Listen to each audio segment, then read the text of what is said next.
मैं हूं आपका होस्ट सच्चा सहाफी।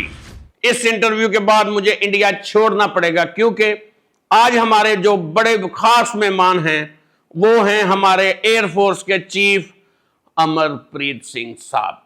हाँ, अच्छा वो आपका पायलट किधर है जिसने ख्वाबी हमला किया? वो दो ते एदे विच वारते तुन तन के।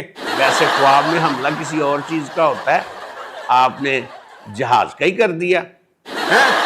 उन्होंने विच पाया तो बाकी जेडे ने ख्वाब च रिटायर हो गए ने, वो हुण मोदी जी दे नाल ना बैठ के कोई मैडिटेशन जी करन डे ने। और पायलट का नाम क्या है जो आपका ख्वाबों में हमले करता है? अभिमान सिंह। उसने 2 बार गेम में जहाज को क्रैश किया, उसके बाद वो एक्सपर्ट पायलट मशहूर हो गया। ये ख्वाब आपने कब देखा, मुझे ये बताएं। ए ख्वाब असी देखा राती जदों मोदी जी दे नाल बह के पनीर खादा बटर ते तेनू पता कि हैवी खाना खादा होवे ते नींद बड़ी सौखी आंदी ते नाल नींद गड़ी आवे ते ओदे विच ख्वाब बड़े सोहणे आंदे। ओदे च असीं वेख्या सी 6 जहाज उन्हां दे सुट ले। अगली बार कोई बड़ा कारनामा सोचा आपने? को ख्वाब में कोई बड़ा कारनामा, ऐसा बड़ा कारनामा तेनू की दसां। अगली बार असीं चंद दे उत्ते पाकिस्तान दीयां बेसां तबाह करांगे। चांद पर बेस? हाँ, चांद पर पाकिस्तानी बेस ना होई ते असीं उत्ते लिख लांगे पाकिस्तानी बेस, उन्हें तबाह कर देंगे।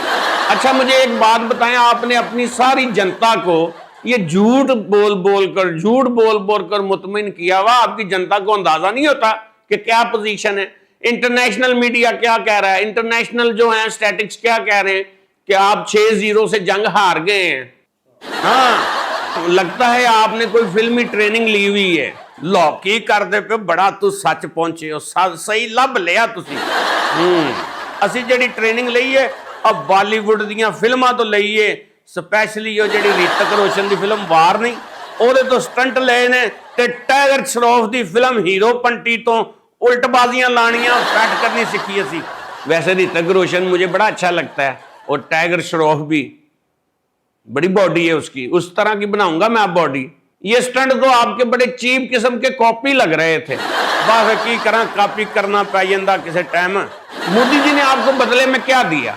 मोदी जी ने की देना, तेन पता सखी जिहा साडा लीडर हैगा, उन्हें एक व्हाट्सएप ग्रुप का एडमिन मैनू बनाता है ते दूजा उन्हें नाल अपने सेल्फी खिंचवाई है ते नाल चाह दा कप फ्री।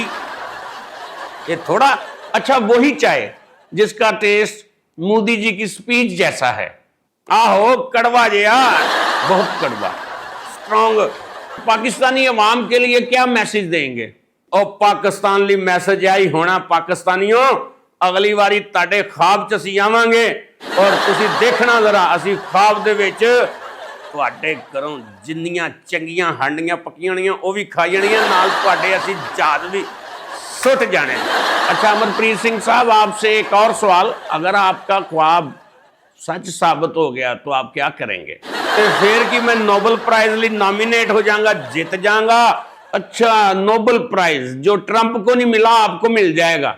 ये ट्रंप को नहीं मिलेगा, ये मैनू मिलेगा। मैं ख्वाब च पाकिस्तान दे सारे जहाज मैं सुटे। बड़ी खुशफहमी में रहते हैं आप। मेकअप बेस नहीं होंगी जड़ी, वो सारियां मैं तबाह कीतियां और फिर ऐसा फिक्शन क्वालिटी का मैनू अवार्ड मिलना है जड़ा ओ हो कमाल हो जाना। ते होर इन्ना ही हुंदा तेनू क्या दसी। अब बड़ी मेहरबानी जी, बड़ी मेहरबानी तुहाडी वेखण वालियां दी भी बड़ी मेहरबानी। और मैनू अभिनंदन ने दसिया कि पाकिस्तानी चाह बहुत अच्छी बनाते ने, साडे वजीर आजम तो भी अच्छी। जी नाजरीन, ये थे अमरप्रीत सिंह साहब, इंडियन नलैक एयरफोर्स के चीफ, जिन्होंने झूठे ख्वाब देखे अपने वजीर आजम नरेंद्र मोदी की तरह। तो वो ख्वाबों की तबीर पूछते फिरते हैं, एक इधर को जा रहा है किधर को जा रहा है, पूछने के लिए कि हमने ख्वाब में 6 मच्छर मारे, क्या वो पाकिस्तानी जहाज बन सकते हैं? ये इनका ख्वाब रहेगा। ठीक है, इस इंटरव्यू के बाद मैं इंडिया छोड़कर नेपाल की तरफ जा रहा हूं। अल्लाह हाफिज। ए वीडियो नू लाइक करो, सब्सक्राइब करो ते वेखदे रहो गेटअप गुरु। हाँ।